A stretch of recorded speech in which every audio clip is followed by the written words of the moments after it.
খুবই একটা common topic নিয়ে আলোচনা হবে, যে টপিক্সে পেশেন্ট গাইনিতে এই পেশেন্টটা আমরা মেনস্ট্রুয়াল অ্যাবনরমালিটির একটা পেশেন্ট অনেক বেশি পাবেন, আরেকটা পেশেন্ট অনেক বেশি পাবেন, সেটা হচ্ছে পারভেজাইনাল ডিসচার্জ অথবা লিউকোরিয়া। দৈনিক আপনি 5টা পেশেন্ট দেখলে তার মধ্যে একটা থেকে দুইটা পেশেন্ট এই কমপ্লেনটা নিয়ে আপনার কাছে আসবে। তো আজকের ক্লাসে আমরা একটু জানতে চেষ্টা করবো যে লিউকোরিয়া কাকে বলে। হ্যাঁ, হোয়াট ইজ লিউকোরিয়া, এরপরে হোয়াট ইজ ফিজিওলজিক্যাল লিউকোরিয়া। তাহলে লিউকোরিয়া কাকে বলে, লিউকোরিয়া এটা কখনো ফিজিওলজিক্যাল হতে পারে, কখনো প্যাথোলজিক্যাল হতে পারে। তাহলে ফিজিওলজিক্যাল আমরা কখন বলবো, প্যাথোলজিক্যাল কখন বলবো। Vaginal candidiasis or vaginal yeast infection এটা সম্পর্কে আমরা জানবো, আর হচ্ছে কমন কিছু সেক্সুয়াল ট্রান্সমিটেড ডিজিজ সম্পর্কে আমরা জানবো। এখন আমরা যদি নরমাল যে ভ্যাজাইনাল ফ্লুইডটা আছে, নরমাল ভ্যাজাইনাল সিক্রেশনের বিষয়ে যদি আমরা কথা বলতে যাই, তাহলে এখানের মধ্যে একটা আছে কি, এগুলো ন্যাচারটা হচ্ছে, এটা নরমালটা হচ্ছে ওয়াটারি। হ্যাঁ, এটা ওয়াটারি ফ্লুইড আসবে, এটা হোয়াইট কালার হবে, এগুলোর মধ্যে কোনো ব্যাড ওডর হবে না। হ্যাঁ, ওডরলেস থাকবে। নরমালি যে ভ্যাজাইনাল ফ্লুইড আছে এটা ওডরলেস থাকবে, এটা পিএইচটা থাকবে 4। আর মাইক্রোস্কোপিক্যালি এখানের মধ্যে যদি gram negative bacteria, lactobacilli, squamous epithelial cell থাকবে, এখানের মধ্যে কোনো পার্সেল থাকবে না, এখানের মধ্যে ইকোলাই থাকবে না। হ্যাঁ, আর এখানের মধ্যে টাইকোমোনাস ভ্যাজাইনালিস অথবা আদার্স কোনো প্রোটোজোয়া এখানে থাকবে না। এটা হচ্ছে নরমাল ভ্যাজাইনাল ফ্লুইডের একটা বৈশিষ্ট্য। এখন অ্যাবনরমাল কখন আমরা বলবো, একটা পেশেন্ট সে চাইল্ড হতে পারে, অ্যাডাল্ট হতে পারে। হ্যাঁ, এখন যদি তার ফ্রিকোয়েন্ট কমপ্লেন নিয়ে আসছে, কিছুদিন পর পর তার সমস্যা হচ্ছে এবং সেটা তার কাছে নরমাল মনে হচ্ছে না, যদি এরকম হয় তখন সেটাকে অ্যাবনরমাল বলা হবে। Discharge may vary from excess to normal, normal যে পরিমাণ ডিসচার্জ থাকা দরকার যদি এর চেয়ে অনেক বেশি হয় তখন সেটাকে কি বলা হবে, তখন সেটাকে অ্যাবনরমাল বলা হবে।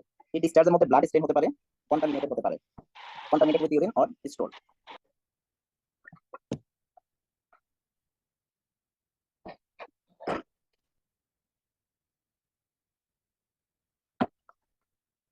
এখন আমরা লিউকোরিয়া ডেফিনিশনটা একটু দেখি, লিউকোরিয়া কাকে বলে। Leucorrhoea is defined as excessive normal vaginal discharge. তাহলে আমরা একটু আগে জানলাম যে ভ্যাজাইনা থেকে নরমালি একটু ফ্লুইড সিক্রেশন হতে পারে, এটা যে কোনো মুহূর্তে ফিজিওলজিক্যাল, এটা সব বয়সে হতে পারে, হরমোনাল ইমব্যালেন্সের কারণে বা হরমোনাল বিভিন্ন কারণে ফিজিওলজিক্যাল হতে পারে। কিন্তু যখন এটা নরমাল থেকে অতিরিক্ত বেশি পরিমাণে যদি সিক্রেট হয়, যেটাকে নরমাল বলা যাচ্ছে না, অতিরিক্ত যদি সিক্রেশন হয় তখন সেটাকে লিউকোরিয়া বলে। তাহলে এখানে ভ্যাজাইনাল ডিসচার্জ ইন লিউকোরিয়ার মধ্যে এক্সেস সিক্রেশন হবে, নন পুরুলেন্ট, মানে এখানের মধ্যে কোনো পাস থাকবে না, নন পুরুলেন্ট, নন অফেন্সিভ, নন ইরিটেন্ট, এখানে কোনো ইচিং থাকবে না। তাহলে যদি ইচিং থাকে, পুরুলেন্ট থাকে অথবা অফেন্সিভ কোনো ওডর থাকে তখন সেটা ফিজিওলজিক্যাল হবে না। এখানে আমরা দেখি কয়েকটা কালার হতে পারে। একবারে ক্লিয়ার যদি হয় তাহলে সেটা হেলদি ডিসচার্জ।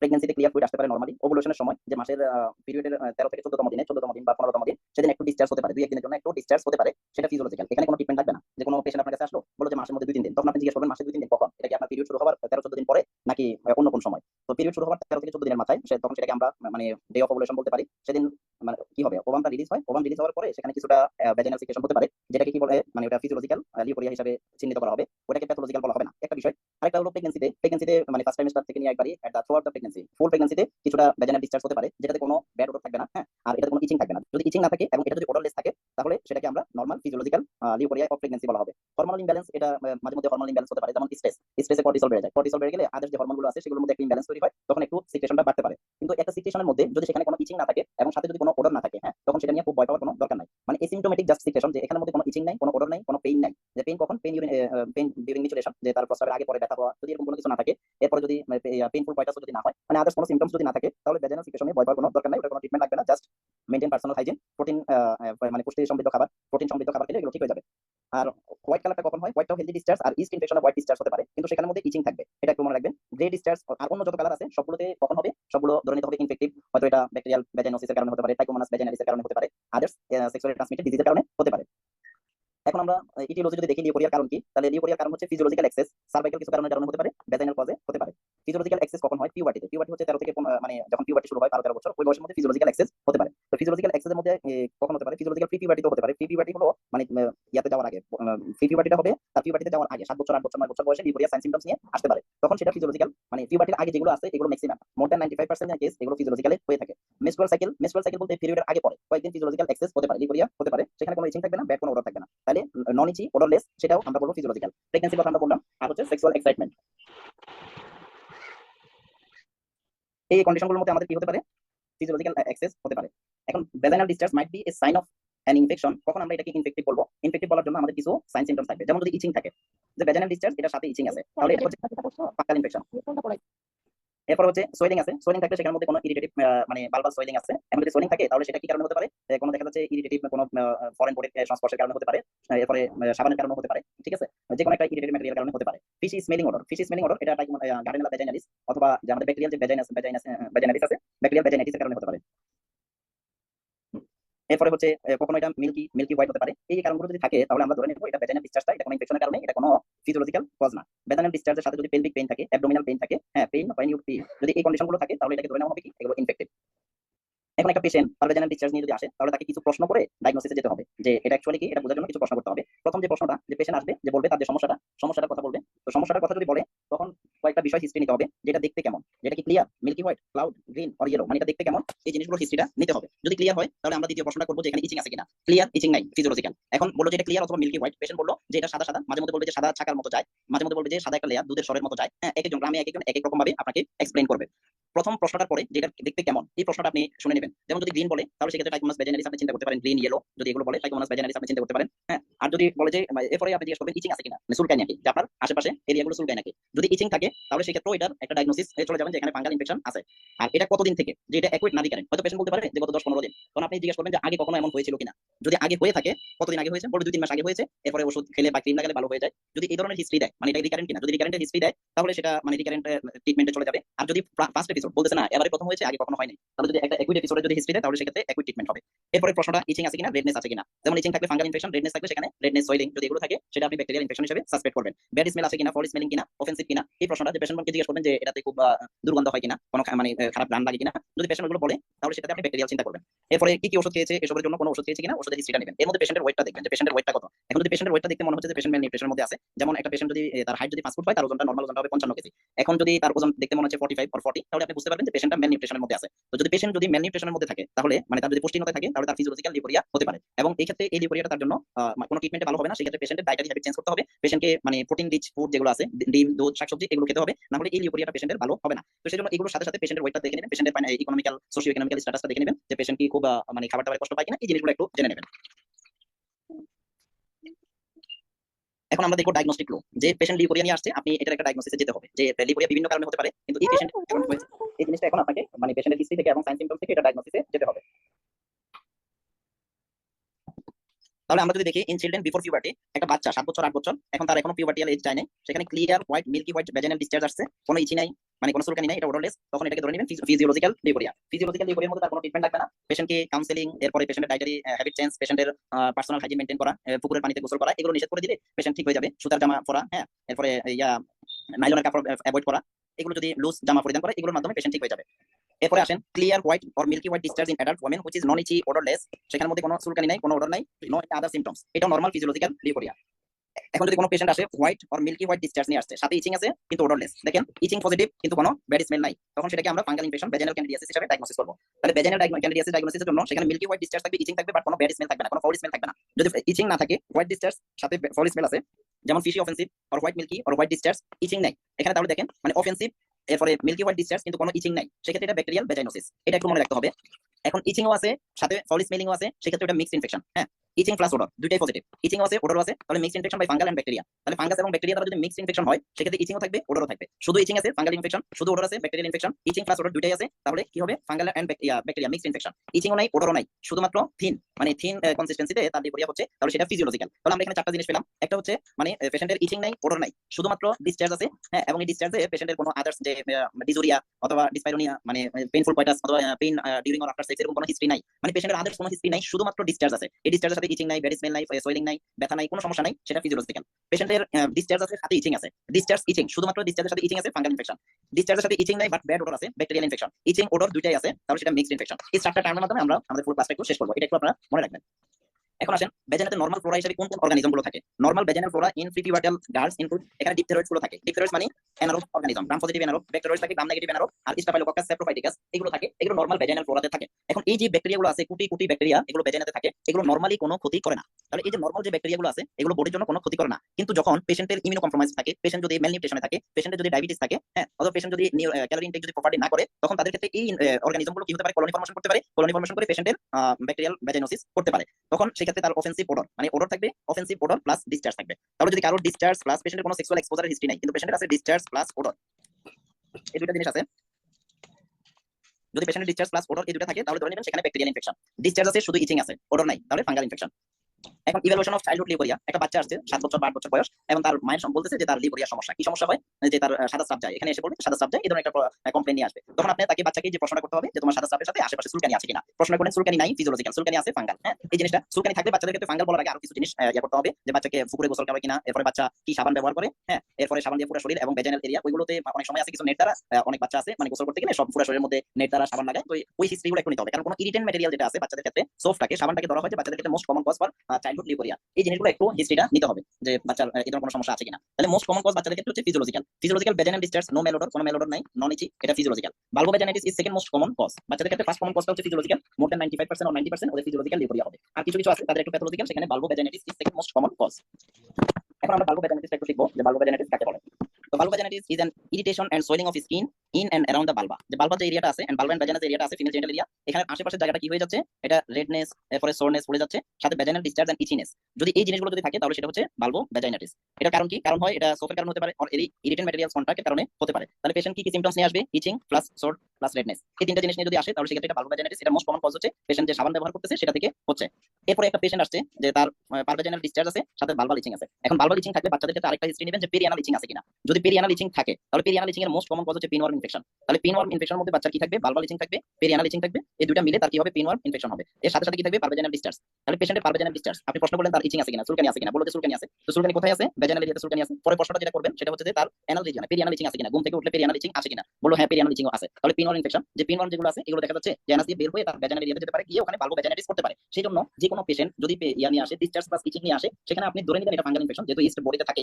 তখন ওই ইস্ট গুলোতে পিনওয়ার্ম যখন ওই ভ্যাজাইনাল এরিয়াতে যাচ্ছে, এটা অ্যাবনরমাল জায়গাতে গেল, তখন সেটা কি করতে পারে? সেখানে যে ইস্ট গুলো আছে নরমাল যে ভ্যাজাইনাল ফ্লোরা হিসেবে থাকে সেগুলোকে কলোনি ফর্মেশন করতে হেল্প করে এবং সেই জায়গাতে ইনফেকশন হয়ে যায়। এই কারণে যদি আপনি পেশেন্ট পান, কোনো পেশেন্টকে ট্রিটমেন্ট দিতে যান, তাহলে তাকে যেটা করবেন সেটা, যেমন আমরা প্রেগন্যান্সি সেকেন্ড ট্রাইমেস্টারে এনিমিয়া প্রিভেন্ট করার জন্য ইউনিভার্সাল কি করি আমরা? মেবেন্ডাজল, অ্যান্টি হেলমেন্টিক তাদেরকে দিয়ে থাকি। এরকম যাদেরকে ডিসচার্জ আছে, আই মিন যাদের আপনার লিউকোরিয়া সমস্যা আছে, তাদের ক্ষেত্রে পিনওয়ার্ম ইনফেকশনটা অবশ্যই দূর করতে হবে। সেজন্য ফ্যামিলিতে আপনি অ্যালবেন্ডাজলের ট্রিটমেন্টটা দিয়ে দেবেন, যে অ্যালবেন্ডাজল ট্রিটমেন্ট এটা জাস্ট যদি ওই ধরনের কোনো সমস্যা থাকে ওটা চলে যাবে। ঠিক আছে? যদি কারো পিনওয়ার্ম ইনফেকশন বা এই ধরনের প্রবলেম থাকে তাহলে এটা ঠিক হয়ে যাবে। এরপরে ইস্ট ইনফেকশন, সেক্ষেত্রে ইচিং থাকবে, হোয়াইট অডরলেস ডিসচার্জ থাকবে। তাহলে বাল্বোভেজাইনাইটিসের মধ্যে সাবানের কারণে হতে পারে, পিনওয়ার্ম ইনফেকশনের কারণে হতে পারে, ইস্ট ইনফেকশনের কারণে হতে পারে। এখন যদি আমরা চাইল্ডহুড লিউকোরিয়াটার দিকে যদি একটা কেস দেখি, যে 8 years girl presents with per vaginal white discharge for 3 weeks, he did not complain of itching. তার কোনো ইচিং নাই, শুধুমাত্র বলতেছে তার পারভেজাইনাল ডিসচার্জ। তাহলে এটা ডায়াগনোসিস কি? How do you manage this case? তাহলে এটা হচ্ছে ফিজিওলজিক্যাল লিউকোরিয়া। যেহেতু পেশেন্টের কোনো ইচিং নাই, কোনো ব্যাড অর্ডার নাই, যদি ইচিং না থাকে, অর্ডার না থাকে, তাহলে সেটাকে আমরা কি বলবো? সেটাকে আমরা ফিজিওলজিক্যাল লিউকোরিয়া বলবো। এখন এই ফিজিওলজিক্যাল লিউকোরিয়া এটা হচ্ছে নরমাল ইন প্রিপিউবার্টাল এজ, এই বয়সের মধ্যে 8 বছর বয়সের মধ্যে ফিজিওলজিক্যাল লিউকোরিয়াটা এটা মোস্ট কমন, 50% বাচ্চার মধ্যে এটা হতে পারে, এটা নিয়ে চিন্তার কিছু নাই। এই ক্ষেত্রে বাচ্চা তো চলে আসছে, আপনি বুঝুন ফিজিওলজিক্যাল। এখন ফিজিওলজিক্যাল বোঝার পরে যদি তাকে কোনো ট্রিটমেন্ট না দেন, তাহলে বাচ্চার মা টেনশনে কোনো ডাক্তার খুঁজবে, আরো জায়গায় যাবে। তাহলে আপনি উপদেশগুলো দিবেন আর সাথে তাকে একটা মাল্টিভিটামিন একটা সিরাপ অথবা ট্যাবলেট তাকে দিয়ে দেবেন। তাহলে ফিজিওলজিক্যাল লিউকোরিয়াতে প্লাসিবো হিসেবে একটা মেডিসিন দিয়ে দিবেন, যাতে করে তাদের খুব একটা চিন্তিত না হয়। আর বাচ্চাকে প্রোটিন এনার্জি এগুলো মানে ডিম দুধ এগুলো খেতে বলবেন। আর যেটা বলবেন যে পুকুরের পানিতে গোসল করা যাবে না, কারণ পুকুরের পানি থেকে ইস্ট ইনফেকশনের রিস্ক বেড়ে যায়। এরপরে সুতার সালোয়ার পড়বে, লুজ জামা পড়বে, যেন ফ্রিকশন না হয়, প্রোটিন সমৃদ্ধ খাবার খাবে। এই কাউন্সেলিং গুলো আপনার করে দিতে হবে। এখন আমরা আরেকটা সিনারিও দেখি, যে Rehana 9 years girl presents to you 2 weeks history of parvaginal discharge which is inconsistency. She also complain of perianal itching and vulval itching. সে আসছে যে রেহানা 9 বছরের মেয়ে, তার মাই নিয়ে আসছে কি? যে তার সাদা স্রাব যাচ্ছে। আপনি প্রশ্ন করলেন যে সাদা স্রাবের সাথে চুলকানি আছে, আছে কোথায় আছে? যে ভ্যাজাইনাল এরিয়াতে আছে। তখন আপনি জিজ্ঞেস করেন অ্যানাল রিজিয়নে আছে কিনা, পায়খানা রাস্তায় চুলকায় কিনা ঘুম থেকে উঠলে বা এই ধরনের রাত্রে। তো এসে বলবো যে হ্যাঁ পেরিয়ানাল ইচিংও আছে। তাহলে আপনার ডায়াগনোসিসটা কনফার্ম হয়ে গেল, এটাও বাল্বোভেজাইনাইটিস। কেন বাল্বোভেজাইনাইটিসটা কি কেন হয়েছে? পিনওয়ার্মের কারণে হয়েছে। তাহলে আপনার এখানে ট্রিটমেন্ট কি হবে? আগে যে কাউন্সেলিং গুলো আছে সব কাউন্সেলিং চলবে, এটার সাথে সাথে তাকে অ্যালবেন্ডিয়াস, তার ফ্যামিলি সহ সবাইকে, ফ্যামিলি মেম্বার সহ সবাইকে অ্যালবেন্ডিয়াস ট্যাবলেটটা দিয়ে দিবেন। অ্যালবেন্ডাজল অথবা মেবেন্ডাজল যেটা হোক একটা ট্যাবলেট আপনি দিয়ে দিবেন, এবং এটা 2 উইকস পরে আবার রিপিট করবে। মোটামুটি তার পিনওয়ার্ম ভালো হয়ে যাবে। পিনওয়ার্ম ভালো হলে আদার্স যে ইনফেকশন গুলো আছে এটাও তার ভালো হয়ে যাবে। এবং এটার সাথে পিনওয়ার্মের সাথে সাথে আপনি ইচ্ছা করলে তাকে একটা টপিক্যাল এফান ক্রিম দিতে পারেন, যে টপিক্যাল এফান ক্রিম দিলে এখানে যদি ফাঙ্গাল ইনফেকশন থাকে সেটাও ঠিক হয়ে যাবে। পেরিয়ানাল ইচিং থাকলে, আর ইচিং এর তো দুইটা কারণ, একটা পিনওয়ার্মের কারণে হতে পারে আর ফাঙ্গাল ইনফেকশনের কারণে হতে পারে। তো আপনি দুইটা ট্রিটমেন্ট একসাথে দিয়ে দিবেন যাতে পেশেন্টের বারবার আসা না, তাকে এলবেন্ডিয়াসও দিলেন আর একটা এফান ক্রিম দিলেন। বাচ্চাদের ক্ষেত্রে যদি আমরা ভ্যাজাইনাল দিয়ে কিছু দেই তাহলে সেটা অবশ্যই ক্রিম হবে, ওটা কখনো যাতে ট্যাবলেট ফর্ম অথবা সাপোজিটরি ফর্ম না হয়, এই জিনিসটা একটু মনে রাখবেন। এখন আমরা সাজেদার একটা হিস্ট্রি দেখি, 3 number case. Sajeda 8 years girl presents with white per vaginal discharge which is thick in consistency, milky white. সে বলছে যে দুধের সরের মতো তার এখান থেকে মানে ছাকা ছাকা বের হয়, এবং সেটাতে ভয় আছে এখানে কি। এবং সে বলতেছে এটা কিছুদিন পর এটা ভালো হয়ে যায়, আবার শুরু হয়, কিন্তু গত 4 মাস থেকে এটা কন্টিনিউয়াসলি আছে এবং এটা ভালো হচ্ছে না, এবং সাথে তার ভ্যাজাইনাল ইচিং আছে। তাহলে এটা ডায়াগনোসিস কি হবে? ডিসচার্জের মধ্যে কোনো ওডর নাই, মানে কোনো ব্যাড স্মেল নাই। তো যেহেতু কোনো ব্যাড স্মেল নাই, যে তার ডিসচার্জের মধ্যে কোনো ব্যাড স্মেল নাই, তাহলে সে already maintaining personal hygiene but still not improve. এখন সে ডাক্তার দেখালো, ডাক্তার তাকে পার্সোনাল হাইজিন মেইনটেইন করার জন্য বলছে সবকিছু। যেহেতু ছোট বাচ্চাদের ক্ষেত্রে মোর দ্যান 90% 95% হয় ফিজিওলজিক্যাল অথবা কেমিক্যালের কারণে হতে পারে, সেক্ষেত্রে পার্সোনাল হাইজিন মেইনটেইন করলে ঠিক হয়ে যায়। কিন্তু সাজেদার ক্ষেত্রে এটা ঠিক হচ্ছে না, তার 4 মাস হয়ে গেছে, 4 মাসের মধ্যে তার ইচিং এবং ডিসচার্জটা আছে। এই ক্ষেত্রে তার ট্রিটমেন্টটা কি হবে? এটা তার অনেক চেষ্টা করার পরে ইমপ্রুভ হলো না, এই ক্ষেত্রে তার ট্রিটমেন্ট কি হবে? ডায়াগনোসিসটা কি হবে? যেহেতু দীর্ঘদিন মানে আমার লাইফস্টাইল মডিফিকেশন সবকিছু করার পরে যদি এটা ভালো হয় না, তাহলে তার ডায়াগনোসিসটা হচ্ছে ভ্যাজাইনাল ইনফেকশন অথবা ভ্যাজাইনাল ক্যান্ডিডিয়াসিস। তাহলে এখন আমরা দেখবো হোয়াট ইজ ভ্যাজাইনাল ইনফেকশন। এটা ট্রিটমেন্ট আমরা পরে বলতেছি, ট্রিটমেন্টের আগে আমরা ভ্যাজাইনাল ইস্ট ইনফেকশন সম্পর্কে একটু জেনে নিই। তাহলে vaginal yeast infection is a fungal infection, এটা একটা fungal infection, not bacterial. Yeast মানে ফাঙ্গাস। তাহলে এখানে কি হবে? Cause irritation, discharge and intense itchiness of the vagina and vulva, the tissue at the vaginal opening. এরপর এটাকে ভ্যাজাইনাল ক্যান্ডিডিয়াসিসও বলা হয়। হ্যাঁ, এটা vaginal yeast infection affects up to 3 out of 4 women, মানে 75%। প্রতি 100 জনের মধ্যে 75 জন মানুষ জীবনের কোনো না কোনো সময় ভ্যাজাইনাল ইস্ট ইনফেকশন অথবা লিউকোরিয়াতে ভ্যাজাইনাল ক্যান্ডিডিয়াসিসে আক্রান্ত হয়েছে।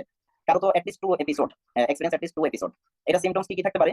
সিম্পটমসের মধ্যে যদি আমরা দেখি, এটার মধ্যে ইচিং থাকবে, ইরিটেশন থাকবে, ভ্যাজাইনাল ভালভা, একটা বার্নিং সেন্সেশন, যে পেশেন্ট এখানে তার শুধু সাদা সাদা না, বলতে যে ওখানে তার ওই জায়গাটাতে জ্বালা পোড়া আছে, especially during intercourse or while urinating. এই দুইটা বিষয় মনে রাখবেন, যে অনেক পেশেন্ট আসে শুধু তার ইচিং নাই, কিন্তু তার ইচিং খুব কম থাকতে পারে, কিন্তু সে বলতেছে তার ইন্টারকোর্সের আগে পরে ওই জায়গাটা জ্বালা পোড়া করে এবং পেইন হয়, প্রস্রাবের পরে পেইন হয়। যদি এরকম কমপ্লেইন নিয়েও আসে, সেক্ষেত্রে আপনি ভ্যাজাইনাল ক্যান্ডিডিয়াসিস হিসেবে ট্রিটমেন্ট দিলে পেশেন্ট ভালো হয়ে যাবে। এরপর যদি দেখা সম্ভব, এক্সপোজার যদি সম্ভব হয়, সেক্ষেত্রে redness and swelling of the ভালভাটা দেখতে পারেন, ভ্যাজাইনাল পেইন হতে পারে, হ্যাঁ, ভ্যাজাইনাল র্যাশ হতে পারে, ঠিক হোয়াইট ওডর ফ্রি। দেখেন, একটা জিনিস আছে সেখানে ওডর থাকবে না, আর বাকি যেটা আছে burning sensation, redness, vaginal pain, vaginal rash, watery vaginal discharge সবকিছুই হবে, বাট এখানের মধ্যে কোনো ওডর থাকবে না, এটা ওডরলেস হবে। এখন একটা ফাঙ্গাল ইনফেকশন ভ্যাজাইনাল ক্যান্ডিডিয়াসিস, এটাকে কখন আমরা নন কমপ্লিকেটেড বলবো আর কখন কমপ্লিকেটেড বলবো? তাহলে কমপ্লিকেটেড শিখে নিলে চলবে, কমপ্লিকেটেড ট্রিটমেন্ট একটু দীর্ঘদিন দেওয়া লাগে। তো কমপ্লিকেটেড কোনটা? Severe sign and symptoms such as extensive redness, swelling and itching that leads to tears, drags or sore. যে তার এখানে ডিসচার্জের সাথে সাথে তার ভ্যাজাইনাল এরিয়াটা আছে সেখানে রেডনেস, সোয়েলিং এবং ইচিং হতে হতে সেখানে টিয়ার হয়ে গেছে অথবা ট্র্যাগস হয়ে গেছে, ফুলে গেছে, ব্যথা হচ্ছে। যদি এরকম হয় তাহলে সেটাকে আমরা কমপ্লিকেটেড ইস্ট ইনফেকশন হিসেবে ট্রিটমেন্ট করতে হবে। এরপর কারো having 4 or more yeast infection in year, বছরে 4 বারের বেশি, 4 বার অথবা 4 বারের বেশি যদি হয়, তখন সেটাকে কমপ্লিকেটেড, মানে এটা রিকারেন্ট। আর রিকারেন্টের মধ্যে যদি রিকারেন্সের রেটটা যদি 4 বার অথবা 4 এর বেশি হয়, তাহলে সেটাকে আমরা কমপ্লিকেটেড ইস্ট ইনফেকশন হিসেবে ট্রিটমেন্ট দেওয়া হবে। ইস্ট ইনফেকশন ইন প্রেগন্যান্সিতে যদি হয়, এরপর হচ্ছে যদি আনকন্ট্রোল ডায়াবেটিস মেলাইটাস থাকে, ইমিউনো কম্প্রোমাইজ, একটা পেশেন্টের কেমোথেরাপি চলতেছে অথবা পেশেন্টের ক্যান্সার আছে, যদি এই পেশেন্টের হয়ে থাকে তাহলে সেটাতেও ট্রিটমেন্টটা কমপ্লিকেটেড ক্যান্ডিডিয়াসিস হিসেবে ট্রিটমেন্টটা হবে। Diagnosis of vaginal candidiasis clinically diagnosis করা হবে, এখানে কোনো পরীক্ষা করা লাগে না, কোনো ল্যাবরেটরি ইনভেস্টিগেশনের দরকার হয় না, পেশেন্টের সাইন সিম্পটম শুনে এটা ক্লিনিক্যালি ডায়াগনোসিস করা হবে। এখানে ট্রিটমেন্টের প্রথম হচ্ছে মেইনটেইন পার্সোনাল হাইজিন। যে কোনো পেশেন্ট হোক, গ্রামে বাচ্চা হোক, অ্যাডাল্ট হোক, তাদেরকে পুকুরের পানিতে গোসল করার আগে নিষেধ করতে হবে, কারণ পুকুরের পানিতে অনেক বিভিন্ন ধরনের ফাঙ্গাস থাকে। এই কারণে যদি পুকুরের পানিতে গোসল করা যদি নিষেধ করতে না পারেন, ওটা যদি বন্ধ করতে না পারেন, আপনি যতই ট্রিটমেন্ট দেন ওটা কিন্তু রিকারেন্স হতেই থাকবে, সেজন্য এটা একটু আগে বন্ধ করতে হবে। এরপর for mild uncomplicated yeast infection topical antifungal, topical antifungal 7 থেকে 14 দিন দিলে হবে। আর হচ্ছে টপিক্যালের সাথে আপনি যেটা দিবেন সেটা হচ্ছে ওরাল, ওরালি দিবেন ফ্লুকোনাজল। টপিক্যালি কয়েকটা আছে অ্যান্টিফাঙ্গালের মধ্যে, প্রোটিনাজল আছে, নিস্টাটিন আছে, হ্যাঁ, মাইকোনাজল আছে, বিভিন্ন টপিক্যাল সাবস্টেন্স আছে। তো টপিক্যাল 7 থেকে 14 দিন। আর সাথে যদি কেউ ফার্স্ট একটা ইনফেকশন নিয়ে আসে, তাহলে তাকে ওরাল ফ্লুকোনাজল দিবেন 150 মিলিগ্রাম অথবা 200 মিলিগ্রাম, যে কোনো একটা দিতে পারেন, একটু সিঙ্গেল ডোজ দিলে হবে। কিন্তু যদি আপনার মনে হয় মানে এটা মাইল্ড না একটু মডারেট পর্যায়ে, মানে পেশেন্টের কমপ্লেইনটা একটু বেশি, তাহলে সেক্ষেত্রে তাকে দুইটা ডোজ দিতে পারেন 3 days interval. CDC, centre for disease control, যেটা আছে সিডিসি, একটা সিঙ্গেল ডোজের কথা বলে। আর কিছু কিছু গাইডলাইন আছে যেগুলো মানে ক্লিনিক্যাল প্র্যাকটিসের আলোকে ওনারা দুইটা ডোজের কথা বলে, যে একটা ডোজ দিলেন আজকে, দিয়ে 3 দিন পরে আরেকটা ডোজ, তাহলে মোটামুটি এটা ট্রিটমেন্ট ফিনিশ। আর যদি বাচ্চা হয়, বাচ্চাদের ক্ষেত্রে ডোজ হিসাব করে দেওয়া হবে। তো ডোজ হিসাব করে 3 থেকে 12 মিলিগ্রাম পর্যন্ত দেওয়া যায়, মানে পার কেজি স্ট্রেট। এখন যদি 3 মিলিগ্রাম করে আপনি দেন, তাহলে 3 মিলিগ্রাম ইউজুয়ালি দেওয়া হয় না, যেহেতু আমাদের যে ট্যাবলেট ফর্মুলা আছে এটা আছে 50 মিলিগ্রাম আছে, আর হলো 150 মিলিগ্রাম আছে, আর 200 মিলিগ্রাম আছে। হ্যাঁ, তো যদি একটা বাচ্চা যদি 7 বছর বয়স হয়, 7 বছর বয়সে তার ওজন তো মিনিমাম 25 কেজি হয়ে থাকে, তখন তাকে যদি আমরা 6 মিলিগ্রাম করে হিসাব করি, 3 থেকে 12 হচ্ছে রেঞ্জ। তো 3 থেকে 12 রেঞ্জ হলে যদি আমরা 6 করেও দিই, তাহলে 25 কেজিতে 150 মিলিগ্রাম পেয়ে যাচ্ছে। আবার 20 তাহলে এই হিসাবে আমরা দিতে পারি যে 3 টু বাচ্চাদের ক্ষেত্রে 8-9 বছর হলো আমরা 150 মিলিগ্রামের একটা ডোজ তাদেরকে দিতে পারি। এখন এটা গেল অ্যাকুইট এপিসোডে। অ্যাকুইট এপিসোডের মধ্যে আমরা টপিক্যাল অ্যান্টিফাঙ্গাল দেবো, আর হচ্ছে ওরাল ট্যাবলেট দেবো। ওরাল ট্যাবলেট একটা দেবো, 3 দিন পরে আরেকটা ডোজ। এখন আসেন আরেক সব রিকারেন্ট ভ্যাজাইনাল ক্যান্ডিডিয়াসিস। রিকারেন্ট কেসের মধ্যে আমরা কি দেবো? রিকারেন্টের ক্ষেত্রে আমরা টপিক্যাল 3টা থাকবে, এরপর ওরাল ডোজটাও থাকবে, কিন্তু এখানে একটু চেঞ্জ হবে। ওরাল ডোজটার মধ্যে সিডিসি, এরপরে 5 মিনিটের নাইস গাইডলাইন, এখানের মধ্যে যে যেটা বলছে সেটা হচ্ছে ফ্লুকোনাজল 200 মিলিগ্রাম, এটা তিনটা ট্যাবলেট দিবেন। মানে একটা পেশেন্ট আসছে, সে মানে কয়েকদিন ওষুধ খেলে তার ইনফেকশন ভালো, ভ্যাজাইনাল ক্যান্ডিডিয়াসিস ভালো, এরপর কয়েকদিন পরে আবার শুরু হয়, মানে পেশেন্টটা রিকারেন্ট হচ্ছে আর কি, রিকারেন্ট ভ্যাজাইনাল ক্যান্ডিডিয়াসিস। তখন তাদের ক্ষেত্রে যেটা করবেন, যে তাদেরকে প্রথমে ফ্লুকোনাজল 200 মিলিগ্রামের 3টা ট্যাবলেট দিবেন, যেটা 3 দিন পর পর একটা খাবে, আজকে একটা খাবে, 3 দিন পর পর আরো 2টা, মোট 3টা ডোজ পাবে। তাহলে মোট 3টা দিবেন, 3 দিন পর পর খাবে, মোট 3টা খাবে 3 দিন পর পর। এরপরে 6 মাস চলবে একটা করে, মানে প্রতি সপ্তাহে একটা করে আর কি। তো সপ্তাহে 3টা শুক্রবার লিখে সবাই মনে থাকে, সেজন্য আমরা বললাম আমাকে প্রতি শুক্রবার একটা করে, মোট 6 মাস খাবেন। এটা হচ্ছে কারো যদি রিকারেন্স হয় তাদের ক্ষেত্রে এই ট্রিটমেন্টটা। আর যদি অ্যাকুইট কেসে আসে, তাহলে তাদের ক্ষেত্রে এই ট্রিটমেন্টটা। এটা আমরা অ্যাকুইট কেসের মধ্যে আমরা এটা দেবো, আর ক্রনিক কেসের মধ্যে আমরা এই ট্রিটমেন্টটা দেবো। এখন টপিক্যাল এজেন্ট কি কি পাওয়া যায় এটা আমরা দেখি। ক্রিম ফর্মে পাওয়া যায়, ক্রিম ফর্মে যেগুলো আছে এগুলো মেরিট আনমেরিট সবাইকে দেওয়া যায়। আর ভ্যাজাইনাল সাপোজিটরি ফর্মে পাওয়া যায়, এটা শুধু মেরিটদেরকে দিবে, ওটা আনমেরিটদেরকে তুলে দেওয়া যাবে না। তো vaginal suppository must be avoided in unmarried women. Cream কি কি পাওয়া যায়? Clotrimazole cream for both married and unmarried, এরপর যেমন ট্রেড নেম এফান ক্রিম, এগুলো পাওয়া যায়। এফান ক্লোট্রিমাজলটা এফান নামে পাওয়া যায়। আর ভ্যাজাইনাল ট্যাবলেট সাপোজিটরি ফর্মেও কিছু পাওয়া যায়, যেমন ক্লোট্রিমাজল পিটি, এগুলো ভ্যাজাইনাতে দিলে রাতে শোয়ার সময় ঘুমানোর আগে দিয়ে রাখতে, এগুলো কিছুক্ষণ পর গলে যায়, গলে ওই জায়গাতে ওগুলো লোকালি কাজ করে। ক্লোট্রিমাজল পিটি আছে, নাইস্টাটিন পিটি আছে, হ্যাঁ, ভ্যাজাইনাল ট্যাবলেট। তো এগুলো মানে মেরিটদেরকে দিবে, এগুলো বাচ্চাদেরকে অথবা মেরিট কাউকে এগুলো দেওয়া যাবে না। ভ্যাজাইনাল ট্যাবলেট ফর্ম অথবা সাপোজিটরি ফর্ম আছে, এগুলো দিবে না। এখন যদি কারো মিক্সড ইনফেকশন থাকে, তাদের ক্ষেত্রে মানে মিক্সড ইনফেকশন কি ব্যাকটেরিয়াল ইনফেকশন আছে, তো ব্যাকটেরিয়ার মধ্যে আমরা জানি কি থাকে, ওখানে ব্যাকটেরিয়াস থাকে, হ্যাঁ, এরপর ডিপথেরয়েডস থাকে, ওইগুলো সবগুলো হচ্ছে অ্যানারোবিক অর্গানিজম, ওইগুলোর বিরুদ্ধে মেট্রোনিডাজল খুব ভালো কাজ করে। আর এটার মধ্যে যদি ফাঙ্গাস থাকে সেক্ষেত্রে মাইকোনাজল, হ্যাঁ, ক্লোট্রিমাজল এগুলো কাজ করবে। তো সেক্ষেত্রে মেট্রোনিডাজল, মাইকোনাজল এগুলো কম্বিনেশনে পাওয়া যায়। এটাও ভ্যাজাইনাল ট্যাবলেট ফর্মে পাওয়া যায়, 7 থেকে 14 দিন দিতে পারেন, জাস্ট রাতে ঘুমানোর আগে। এটা মেট্রোনিডাজল আর মাইকোনাজল এই দুইটা কম্বিনেশন যেটা পাওয়া যায়, এটা নাম অ্যামেট্রল বিটে। এখন অনেকে একটা প্রশ্ন করে যে এফান ভালো নাকি নাইস্টাটিন ভালো। অ্যাকচুয়ালি এক একজনের ক্ষেত্রে ভালো কাজ করে, কিন্তু যদি আমরা এখানে drugs.com, যেটা মানে টোটাল যত ড্রাগস আছে সবগুলো ড্রাগসের উপর রিসার্চ করা একটা মানে অনলাইন ওয়েবসাইট ভিত্তিক ইয়া করা হয় আর কি, সবগুলো ড্রাগসের এফিকাসি পোটেন্সি ওই অর্গানাইজেশন ইয়া করে সংরক্ষণ করে। তো তাদের যে drugs.com এর যে রেটিং আছে সেখানের মধ্যে দেখা গেছে ক্লট্রিমাজলটা ভালো। হ্যাঁ, ক্লট্রিমাজলের 81% রিভিউয়ার পজিটিভ রিভিউ দিয়েছে, আর ইয়াটা নাইস্টাটিনের মধ্যে 54% পজিটিভ রিভিউ। তো এই হিসাবে আমরা বলতে পারি ক্লট্রিমাজলটা ভালো, এটা দামটাও একটু বেশি, কাজও ভালো। এবার আসি, আমাদের খুব কমন একটা প্রশ্ন থাকে গাইনোমিক্স সম্পর্কে। এটা অনেকে বলেন যে গাইনোমিক্স সম্পর্কে একটু আলোচনা করার জন্য, গাইনোমিক্স কখন দিবে, বাচ্চাদেরকে দিতে পারবে কিনা।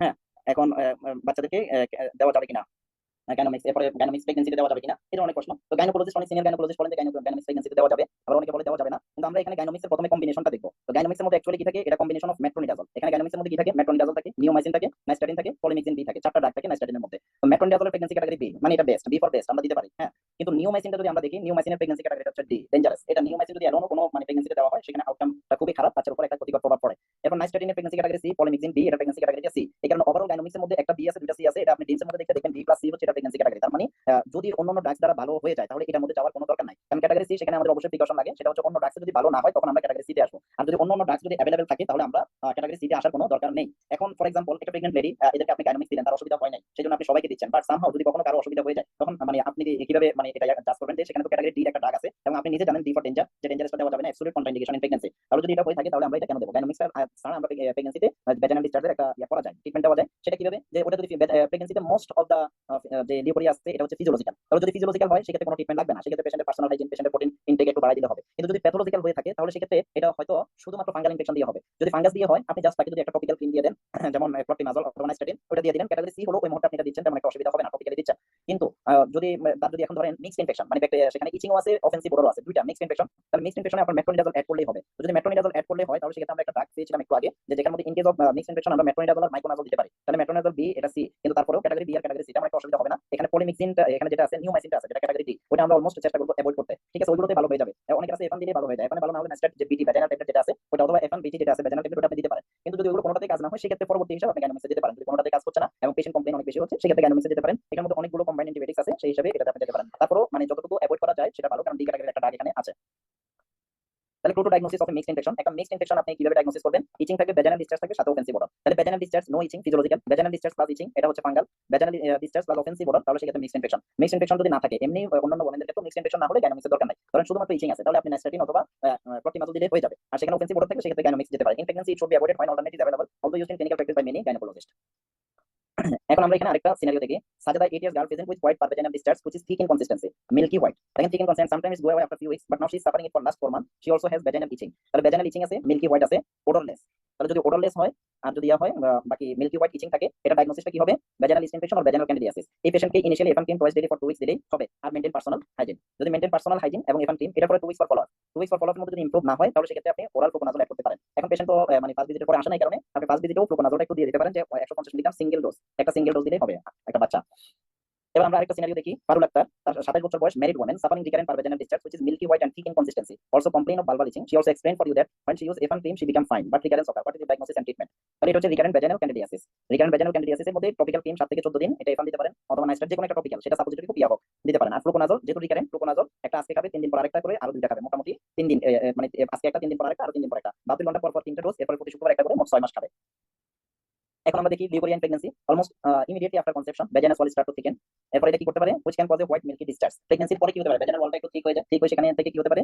হোয়াইট ডিসচার্জ, মিল্কি ডিসচার্জ আসতে পারে। এটা নিয়ে ভয় কিছু নাই। যদি এখানে ইচিং না থাকে, এখানে ওডর না থাকে, ব্যাড ওডর না থাকে, তবে এটা normal, may continue throughout pregnancy, পুরো প্রেগন্যান্সি জুড়েই থাকতে পারে, এই কিছু সময় একটু বেশিও বের হতে পারে। তাহলে এই ডিসচার্জে কোনো সমস্যা নাই। এই ডিসচার্জের মধ্যে ইয়া করতে পারে, যদি এখানে যদি স্মেল থাকে, বার্নিং থাকে, ইচিং সেন্সেশন থাকে, সেক্ষেত্রে এটা ইভালুয়েশন করতে হবে, আদারওয়াইজ কোনো সমস্যা নাই। এখন একটা কেস দেখি। 18 years woman with 20 weeks of pregnancy presents with pervaginal discharge which is odorless and also vulval itching.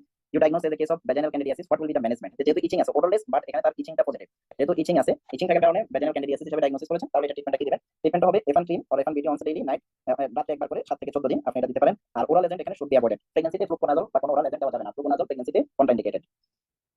এবার আমরা একটা কেস দেখি। এখানে Zahida 29 years old woman present to you with history of 2 weeks pervaginal white thick milky discharge, also itching in vulva. What is diagnosis? She also complain of offensive odor and painful coitus. তাহলে কি কি নিয়ে আসতে পারে? যে thick milky discharge এর সাথে offensive odor, painful coitus যদি এগুলো থাকে, তাহলে সেটাকে আমরা কি করতে পারি? মিক্সড ইনফেকশন হিসেবে ডায়াগনোসিস করতে পারি। তাহলে itching indicates vaginal candidiasis, আর এখানে offensive odor indicate bacterial vaginosis. Treatment should have both fungal and bacterial coverage। এখানে bacterial coverage থাকবে, fungal coverage থাকবে। তাহলে ব্যাকটেরিয়ার জন্য আমরা কি দেব? যেহেতু অ্যানারোবিক অর্গানিজম গুলো আছে, ব্যাকটেরিয়াল ভ্যাজিনোসিসের ট্রিটমেন্টটাই হচ্ছে মেট্রোনিডাজল। তাহলে মেট্রোনিডাজল 500 মিলিগ্রাম 101 7 দিনের জন্য দিবেন। আর ফ্লুকোনাজল আপনি ফাঙ্গাল ইনফেকশনের জন্য দিবেন একটা সিঙ্গেল ডোজ। আর ক্রিমের মধ্যে এফান বিটি যেটা দেন 14 দিন দিবেন। আর বেশি ইচিং থাকলে একটা অ্যান্টিহিস্টামিন দিবেন, সাথে মেইনটেইন পার্সোনাল হাইজিন, পুকুরের পানিতে গোসল নিষেধ, এরপরে ডিম দুধ খাবে, এগুলো একটু বলে দিবেন। লুজ সুতার কাপড় পরবে। হ্যাঁ, all types of vaginal suppository once daily at night. Vaginal suppository গুলো ডোজ হচ্ছে দৈনিক একবার, আর ক্রিম গুলো দৈনিক 2বার দেওয়া হয়। এখন আমরা একটা মেডিসিন নাম শুনে থাকি টিনিডাজল। টিনিডাজলটা টিনিজোডিয়াস 1 গ্রাম নামে পাওয়া যায়। প্রথম কথা হচ্ছে মেট্রোনিডাজল থেকে টিনিডাজল সুপিরিয়র না, দুইটাই কাছে একই, দুইটার এফিকাসি সেম, কিন্তু একটা সুবিধা হচ্ছে টিনিডাজল 5 দিন নিলে চলে, মেট্রোনিডাজল 7 দিন নিলে চলে। আবার টিনিডাজল 2 মানে 1 গ্রাম যদি দুইটা ট্যাবলেট নেওয়া হয় মানে 2 গ্রাম, 2 গ্রাম দৈনিক একবার করে 2 দিন নিলেও ট্রিটমেন্ট কমপ্লিট হয়ে যায়। তাহলে টিনিডাজল দ্বারা যদি কেউ ট্রিটমেন্ট নেয়, যদি 2 tablet once daily for 2 days নিলেও হবে, অথবা 1 tablet once daily for 5 days, অথবা 2 দিনের জন্য অথবা 5 দিনের জন্য, ইউজুয়ালি মিনিমাম 5 দিনের জন্য নিতে হবে, দৈনিক একবার খেলে হয় যে একটা ট্যাবলেট 1 গ্রামের একটা ট্যাবলেট দৈনিক একবার খেলে 5 দিন হয়ে যাবে, এফিকাসি দুইটারে সেম। তাহলে in case of mixed infection you may prescribe. Mixed infection যখন আপনি সাসপেক্ট করবেন যে পেশেন্টের ইচিং আছে প্লাস অফেন্সিভ অর্ডার আছে, অথবা অফেন্সিভ অর্ডারটা প্রিডমিনেন্ট, ইচিং খুব একটা নাই কিন্তু আপনার কাছে মনে হচ্ছে মিক্সড ইনফেকশন, সেক্ষেত্রে আপনি গাইনোমিক্সটাও দিতে পারেন। গাইনোমিক্স ভ্যাজাইনাল জিলাটিন ক্যাপসুল গুলো আর কি সাপোজিটরি এর মতো দেয়, কারণ এটা আমাকে সব জিলাটিন ক্যাপসুল হিসেবে থাকে, এগুলো রাতে ঘুমানোর আগে দিবে একবার 12 দিন দিবে। হ্যাঁ, তো এটা শুরু করবে মেনস্ট্রুয়েশনের পরে, মেনস্ট্রুয়েশনের মানে যেদিন ভালো হওয়ার পর থেকে শুরু করবে, যাতে মাঝখানে মেনস্ট্রুয়েশন না পড়ে ওইভাবে ট্রিটমেন্ট একটু শুরু করবে। আর যে কদিন ট্রিটমেন্ট চলবে ওই কদিন তার ইন্টারকোর্সটা একটু অ্যাভয়েড করবে, দিনে রাতে বোথ টাইম। এবার আমরা আসি ট্রাইকোমোনাস ভ্যাজাইনালিস। ট্রাইকোমোনাস ভ্যাজাইনালিসের একটা কেস দেখেন, 28 years old women present with greenish vaginal discharge. তাহলে যদি সবুজ যদি ভ্যাজাইনাল ডিসচার্জ নিয়ে আসে, সবুজ অথবা হলুদ বর্ণের যদি ডিসচার্জ নিয়ে আসে, যেটা খুবই আনকমন, তখন ডায়াগনোসিসটাও একটু আনকমন হবে। গাইনোমিক্স প্রেগন্যান্টদের ক্ষেত্রে আমরা অ্যাভয়েড করতে বললাম একটু আগে, গাইনোমিক্সের জন্য আমরা অনেকক্ষণ আলোচনা করছি। যদি মিক্সড ইনফেকশন থাকে সেক্ষেত্রে আমাদের গাইনোমিক্সের পরিবর্তে আরেকটা মেডিসিনের কথা বলছি, ওটা আমরা দিতে চেষ্টা করব, গাইনোমিক্সটা একটু অ্যাভয়েড করব। সেক্ষেত্রে আমরা এমেট্রল বিটির কথা বলছি, কারণ এখানের মধ্যে ইয়া নাই।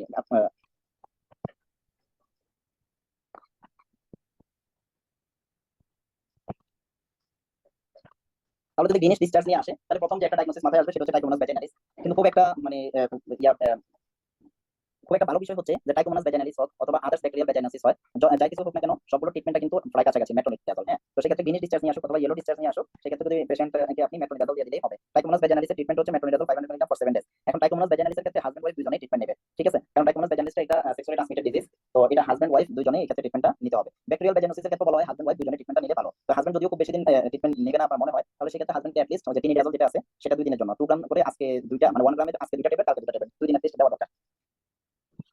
এখন এই যে ব্যাকটেরিয়াল ভ্যাজাইনোসিসটা যদি আমরা দেখি, এটা কোন ব্যাকটেরিয়া দ্বারা হয়? গার্ডেনিয়া ভ্যাজাইনালিস দ্বারা হয়। Vaginal discharge spicy offensive, thin white homogeneous discharge. হ্যাঁ, ট্রিটমেন্টটা ওরাল মেট্রোনিডাজল।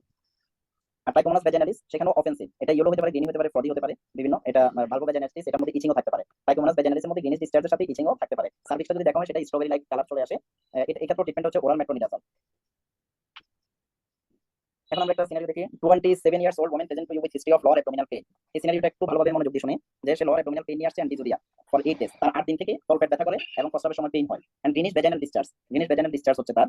এই ক্ষেত্রে মানে কি করণীয়, মানে আপনি কিভাবে ইভালুয়েট করবেন? কয়েকটা জিনিস মনে রাখেন, লোয়ার অ্যাবডোমিনাল পেইন সাথে ডিজুরিয়া সাথে হচ্ছে গ্রিনিশ ভ্যাজাইনাল ডিসচার্জ। তাহলে আমরা আগে যেটা দেখলাম এখানে মধ্যে ট্রাইকোমোনাস ভ্যাজাইনালিস বা আদার্স যে ব্যাকটেরিয়াল ভ্যাজাইনোসিস, ওখানে লোয়ার অ্যাবডোমিনাল পেইনও ছিল না, ডিজুরিয়াও ছিল না। এখন যদি লোয়ার অ্যাবডোমিনাল পেইন সাথে ডিজুরিয়া, এরপরে আরেকটা কমপ্লেইন হচ্ছে ব্লিডিং আফটার কয়টাস, তাদের পরে ইন্টারকোর্সের পরে ব্লিডিং হচ্ছে, অথবা দুইটা পিরিয়ডের মাঝখানে মানে আরো 3-4 দিন পরে পিরিয়ড হচ্ছে। এখন যদি এরকম যদি সমস্যা হয় কোনো পেশেন্টের, তাহলে সেক্ষেত্রে এটাকে কিভাবে ইভালুয়েট করবেন? তখন তার হাজবেন্ডের হিস্ট্রি নিতে হবে, যে তার হাজবেন্ড কি করে, এরকম আগে কখনো হয়েছিল কিনা, যেটা কি অ্যাকুট অনসেট নাকি মাঝে মধ্যে এরকম হতো, এই হিস্ট্রিটা আপনি নেবেন। এখন পেশেন্ট বলল তার husband return from south Africa 2 weeks back. দেখেন পেশেন্টের সমস্যাটা হচ্ছে 8 দিন থেকে, তার হাজবেন্ড সাউথ আফ্রিকা থেকে আসছে 14 দিন আগে, মানে 14 দিন আগে হাজবেন্ড আসছে, গত 8 দিন থেকে তার এই সমস্যাগুলো হচ্ছে। She never had this type of complain before it, আগে কখনো এমন সমস্যা ছিল না। আর husband also has complain of dysuria for 3 to 4 month, কিন্তু হাজবেন্ডের ডিজুরিয়া সমস্যাটা আছে, হাজবেন্ডের গত 3-4 মাস থেকে তার ডিজুরিয়া সমস্যা। তাহলে এটা খুব সহজেই আমাদের মাথায় কি আসছে, হাজবেন্ড থেকে ডিজিজটা আসছে, abdominal pain, dysuria, painful coitus, bleeding after coitus, এই যে সিনা এরকম যদি থাকে আর হাজবেন্ডের যদি ডিজুরিয়া থাকে, তাহলে এটা ডায়াগনোসিসটা হবে কি হতে পারে বলেন?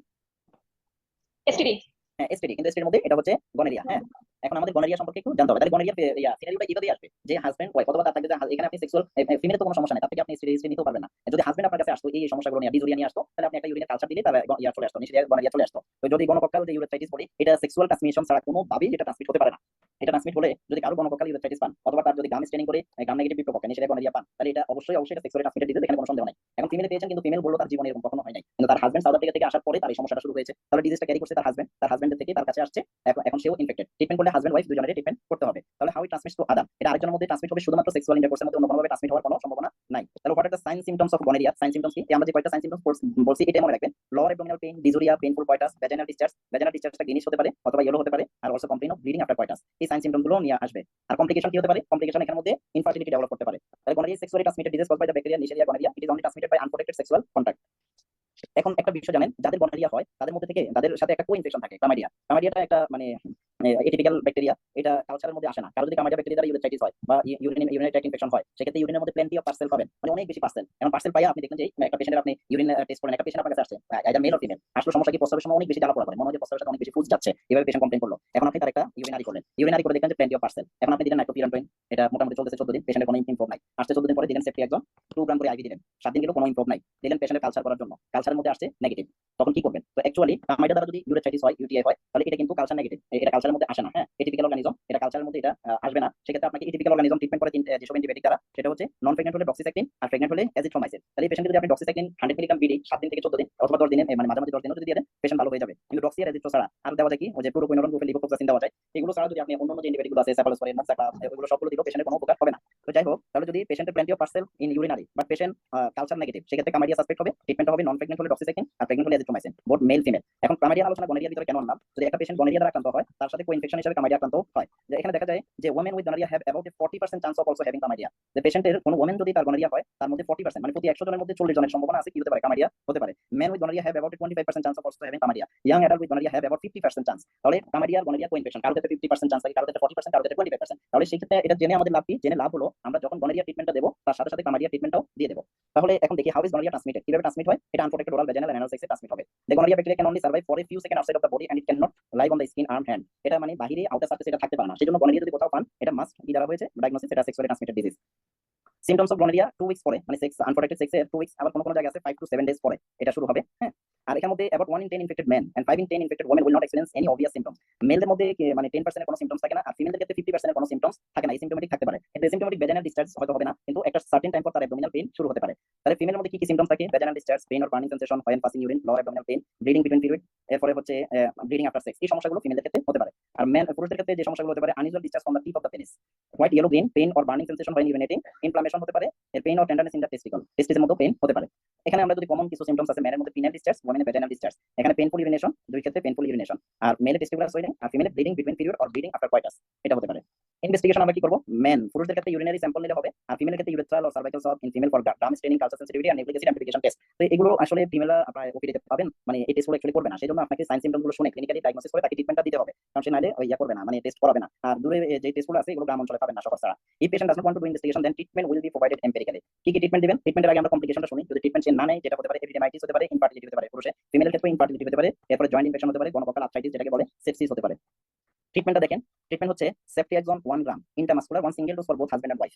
সেফটিয়াক্সন 1 গ্রাম, এটা আপনি প্রেসক্রিপশনে লেখার সময় আইএমটা লিখে দিবেন, আইএম প্রিপারেশন দেখে কিনবেন, এভাবে লিখে দিবেন। নাহলে সেফটন 1 গ্রাম দিয়ে দিবে, আপনি লিখছেন যে মাংস দিবেন, সেফটন 1 গ্রাম মাংস দিবে, কারণ সেই সেফটন 1 গ্রামের সাথে 10 ml এর একটা সলিউশন থাকে। আর 10 ml এর সলিউশনে যদি একটা মাংস দেয়, তাহলে তো মানে এটা যেখানে দেখ অবস্থা তো পুরা পেইনের অবস্থাতে পুরা 12টা বাজবে। কিন্তু সেফটন 1 গ্রাম ইন্ট্রামাসকুলার প্রিপারেশনগুলোর সাথে শুধুমাত্র 3.5 ml এর সলিউশন থাকে, তার মধ্যে 2 ml এর মতো লিডোকেইনও থাকে, মানে এখানের মধ্যে কিছু লোকাল অ্যানেস্থেটিক এজেন্ট থাকে, সেই কারণে এখানে ব্যথাটা একটু কম হবে। আর যদি আপনি আইএম এটা উল্লেখ করে না দেন, শুধু লিখে দিয়েছেন মাংস দিবেন, তাহলে সে ওই 1 গ্রাম 10 ml এর সাথে মিশিয়ে মাংস দিতে গিয়ে ওখানে ফুলে সোয়েলিং এর অবস্থা খারাপ হবে। সেজন্য আইএমটা লিখে দিবেন, আইএম এর সাথে যে অ্যাম্পুলটা থাকে ডাইলুট করা, সেটা 3.5 ml থাকে।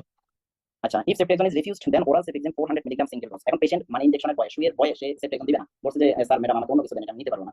তখন আপনি অবশ্যই আপনারা সেফট্রাক্সনটাই দিবেন, কারণ যেহেতু এটা মানে এটা তো আর ভালো কোনো কাজ থেকে আসে নাই, যেমন খারাপ কাজ থেকে আসছে, সেরকম একটু ব্যথা পেয়ে এখান থেকে সে ফিরে আসুক, যাতে ভবিষ্যতে আর এসব না করে। সেজন্য আপনি সেফট্রাক্সনটাই দিবেন, বলবেন এটাই দিবেন, এটাতে ভালো হবে, এবং চেম্বারে দিয়ে দিবেন, প্রয়োজনে আরো 2 ml বাড়াই দিবেন পানি। If ceftriaxone is refused then oral ceftriaxone 400 milligram single dose. এখন পেশেন্ট সেফট্রাক্সন নিতে চাচ্ছে না, হ্যাঁ, হাজবেন্ডকে সেফট্রাক্সন দিবেন। এই ক্ষেত্রে যদি হাজবেন্ড দোষী হয়, তাকে সেফট্রাক্সনটাই দিবেন। আর ওয়াইফের ক্ষেত্রে আপনি ইয়া করতে পারেন, তো যেহেতু তার মানে এখানে সে ভিকটিম, এক পর্যায়ে প্যাসিভ, তাকে ওই যে সেফট্রাক্সনের পরিবর্তে আপনি সেফট্রাক্সন 400 মিলিগ্রাম সিঙ্গেল ডোজ সাথে ওরাল এজিথ্রোমাইসিন 2 গ্রাম। দেখেন সেফট্রাক্সনের 400 মিলিগ্রাম আর এজিথ্রোমাইসিনের 2 গ্রাম স্টেট দিতে হবে। অর্ডারটা আপনি যেভাবে লিখবেন, যদি ওরালি দেন সেক্ষেত্রে হচ্ছে জিম্যাক্স 4টা ট্যাবলেট, আমরা ডায়রিয়াতে 2টা ট্যাবলেট দেওয়া হয় একসাথে, মানে 1 গ্রাম দেওয়া হয়। 1 গ্রাম দিলে 2-3 ঘন্টার ভিতরে ডায়রিয়া, যে ফুড পয়জনিং বা থেকে যেসব ডায়রিয়াগুলো হয়, এগুলো হচ্ছে 2টা একসাথে দিলে 2-3 ঘন্টার ভিতরে ভালো হয়ে যায়। ওটা যে ব্যাকটেরিয়াল যে টক্সিন, এই কোলাই থেকে যে টক্সিন প্রডিউস হয়, ওইগুলোকে সাপ্রেস করে দেয়, সাপ্রেস করে দিলে ওখান থেকে আর ফুড শিফটিং হয় না, ফুড শিফটিং না হওয়ার কারণে ওটা ইয়া হয়ে যায়, অল্প 2-3 ঘন্টার ভিতরে ভালো হয়ে যায় পেশেন্ট। তাহলে এখানে গনোরিয়ার ক্ষেত্রে জিম্যাক্সটা দিবেন, tablet set DS 1 time state দিবেন। এরপর at the same time treatment of chlamydia also should be continue. পেশেন্টকে যে শুধুমাত্র এটা দিয়ে পাঠিয়ে দিবেন এটা না, পেশেন্টকে এটার সাথে সাথে ক্লামাইডিয়া ট্রিটমেন্টটাও কন্টিনিউ করতে হবে। ক্লামাইডিয়া ট্রিটমেন্ট আপনি কি দিবেন? অ্যাকর্ডিং টু সিডিসি পেশেন্টকে ডক্সিসাইক্লিন দিবেন। Chlamydia treatment 100 milligram orally 2 Times per day for 7 days, 7 দিনে দিতে পারে। অনেক সময় দেখা গেল 7 দিনে ভালো নাও হতে পারে, সেক্ষেত্রে 7 থেকে 14 দিন লাগতে পারে। এই কারণে ইনিশিয়ালি 10 দিনের জন্য দিয়ে দিলে ভালো। সিডিসি গাইডলাইন হচ্ছে 7 দিন। আর ডক্সিসাইক্লিনের অল্টারনেট কি আছে? অ্যাজিথ্রোমাইসিন আছে, কারণ পেশেন্টের doxycycline contraindicated, for example pregnancy, সেক্ষেত্রে azithromycin 1 gram orally in single dose দিলেই হবে। তাহলে doxycycline should be first time in non pregnant women, আর in case of pregnancy azithromycin 1 gram single dose দিলে এটা ঠিক হয়ে যাবে। তাহলে এটা গেল ক্লামাইডিয়া এবং গনোরিয়া ট্রিটমেন্টের আলোচনা। তো মোটামুটি আজকে এতটুকুই ছিল আমাদের ক্লাস আলোচনা। এখানে কারো কোনো প্রশ্ন থাকলে করতে পারেন।